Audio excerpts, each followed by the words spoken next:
vibes around the club pretty high this week after a great win on Saturday?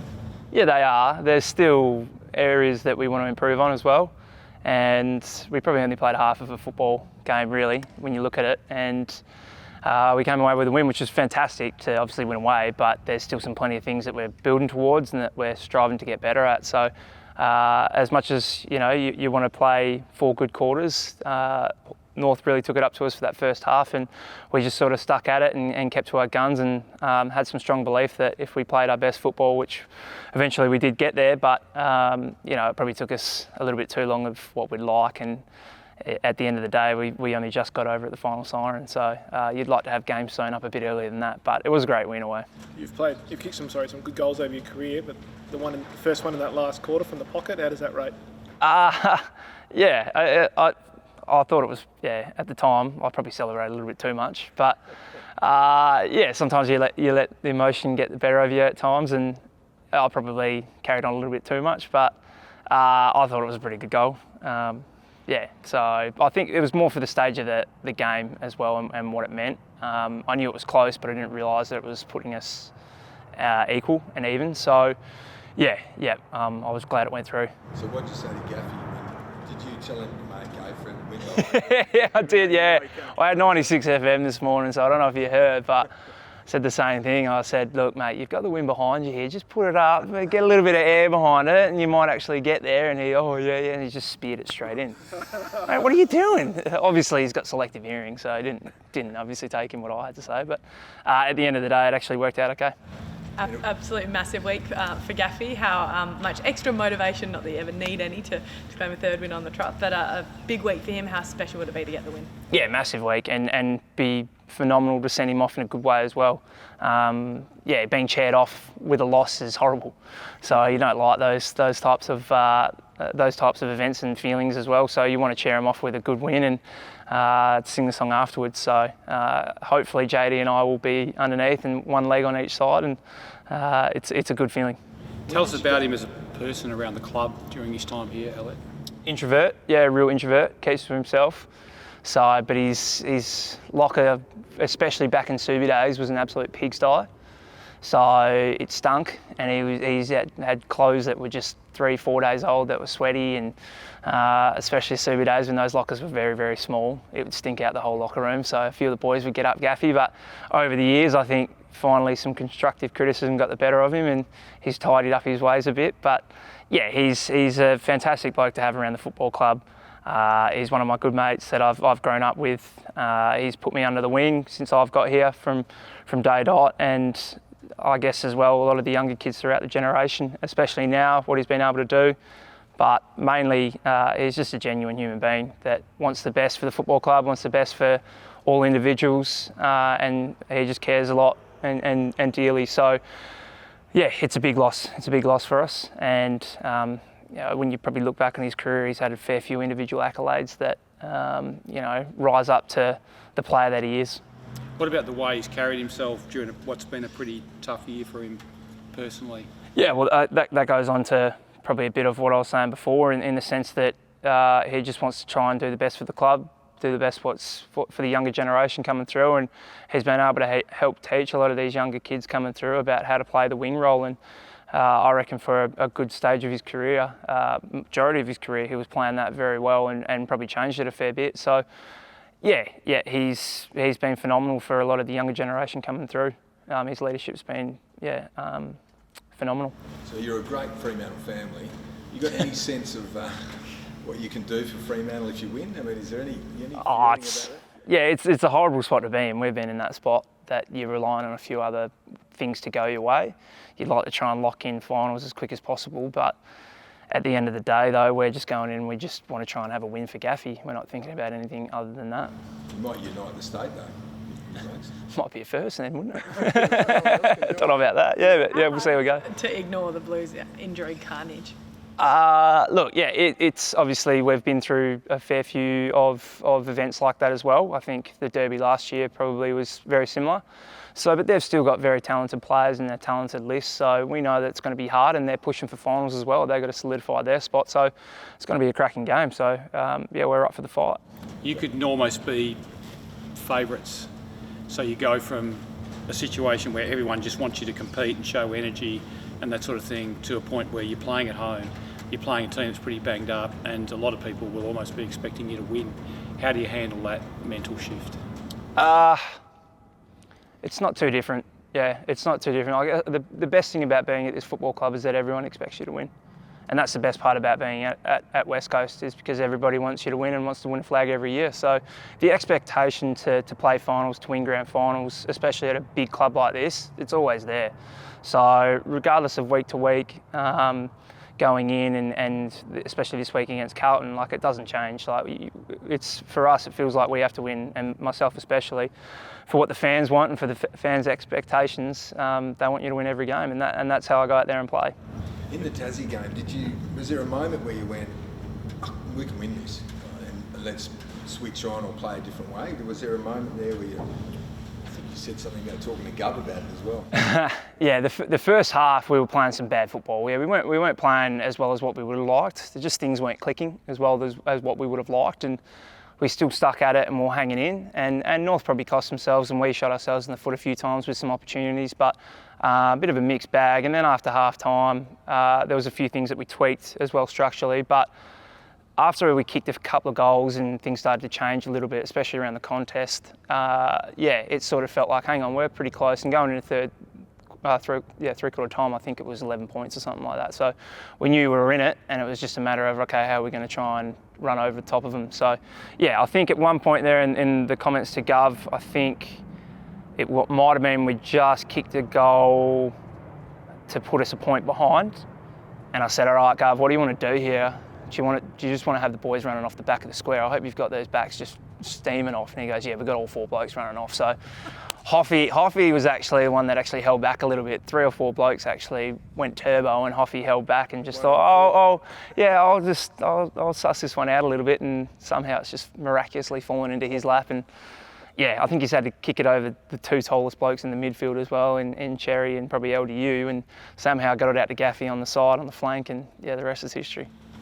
Elliot, you obviously went to Doha, learned some lessons. You do a bit differently training-wise these days. We sort of notice on the track you sort of ease into it. What have you learned about your body and how to prepare for games in the last 12 months, I suppose? Yeah, a lot different in terms of preparation and how I'd go about things. A lot of things were individualised when I went to Doha, and that probably helped me a fair bit, and my own individual body. So, yeah, I think my warm-up is obviously a lot different, and that's probably what you're referring to as well, in terms of I'm out there a bit earlier than what the rest of the group is, and that just helps me, I guess, prepare for being able to train and being ready to rock and roll.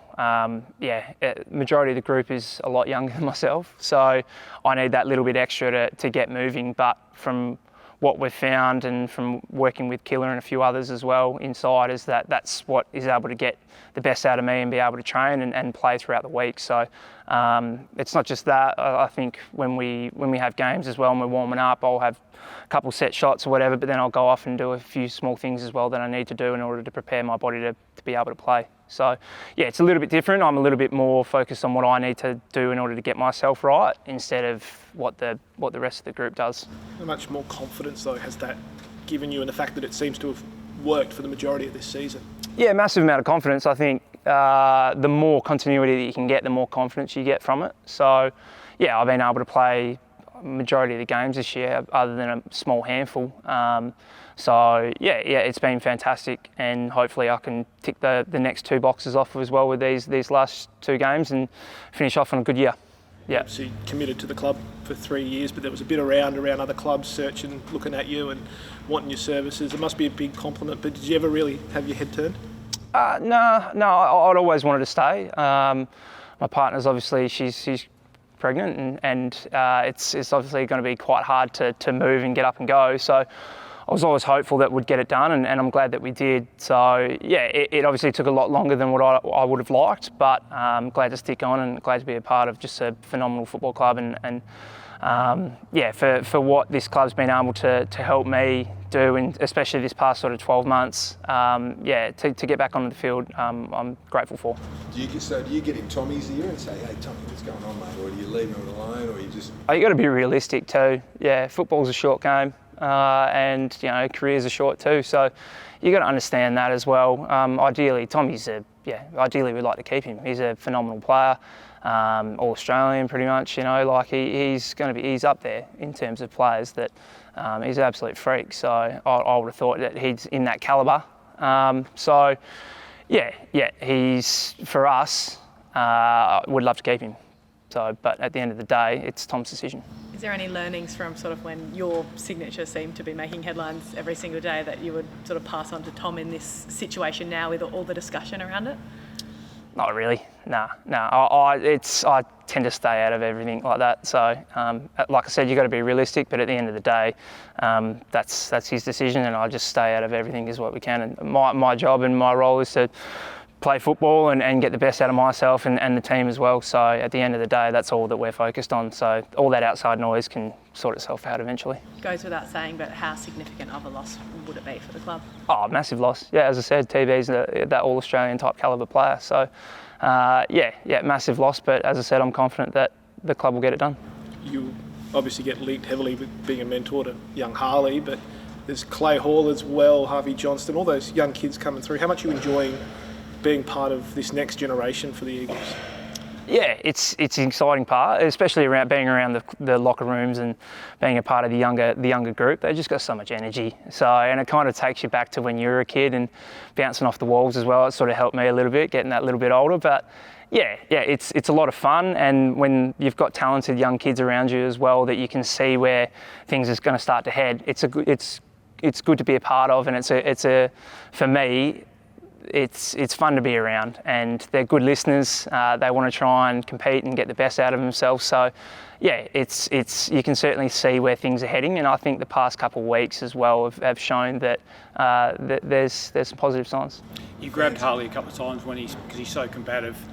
If there's a melee, he wants to be in it, and you've pulled him out of a couple. How do you make sure he keeps the balance between being the combative player you want him to be, but not being distracted? Because teams are coming for him a bit now, knowing that he can be distracted. Yeah, they are. They try and most teams as well. They'll try and get him off his game and do their best to try and do that, whether that's getting in his ear or trying to get in a scrap or whatnot. But the best thing, then the biggest thing as well that Harley's got is just super competitive. So he just wants to win, and at the end of the day, I feel like there's some times where, you've got to put your arm around him and say, hey, mate, we need your energy for actually trying to win us the game than wrestling and scrapping. So, he's just a young kid. He's learning his way. But as I said, the best part about it is he's super competitive, and he wants to learn, he wants to get better, wants to win.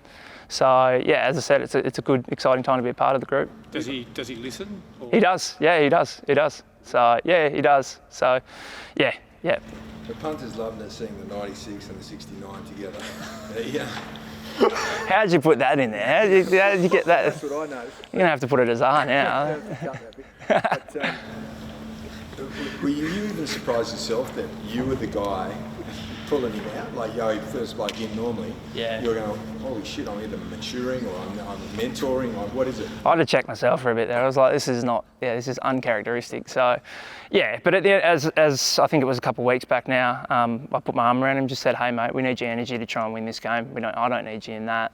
And I'm the same, because I know how much it can take out of you to get in a scrap and a melee, and you get quite stuffed and puffed after that. So it's not almost worth the energy or the fine now these days with the AFL. They're just slapping them out pretty quick. So it's not worth $2,000. You got a melee fine. He was the only bloke in the melee pound. That was amazing. Yeah. Yeah. No comment. Yeah. No. Elliot, when you signed that deal, obviously the goal is to win another flag, but is there any other goals when you look at this group that you'd like to, when you finish your career, you'd like to have accomplished? Is there anything specific you're looking at? I think the biggest one is to play finals. Yeah, play finals football and get back to there as quick as possible. I think that to play finals football helps galvanise and build the group very quickly.